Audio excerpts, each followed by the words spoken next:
In recent years, Russia has demonstrated remarkable national unity and economic resilience, even in the face of significant challenges. Under the leadership of Vladimir Putin, the country has mobilized its society for war and maintained a strong sense of national purpose. Russia's history of autocratic rule dates back centuries, creating a culture where subjugation to the state is deeply ingrained. This historical context is crucial to understanding how the country has mobilized for war under Putin. Despite heavy casualties and isolation from the West, Russian society appears more unified than ever. This unity is driven by a state-centric purpose, exemplified by the transformation of Russia's Independence Day into a major national celebration supporting the war effort.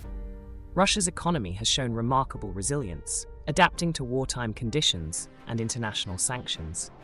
The country's GDP has grown, and consumer goods remain available, showcasing the effectiveness of its economic strategies.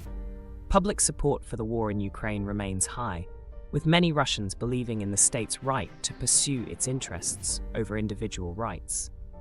This support is crucial for maintaining national unity and the war effort. Vladimir Putin's leadership is a key factor in Russia's national unity.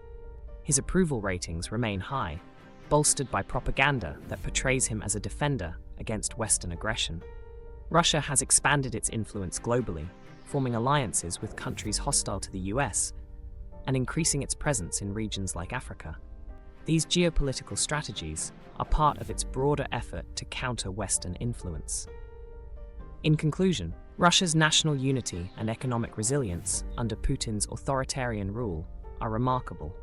However, the West must take the threat posed by Russia seriously and respond effectively to counter its expansionist ambitions.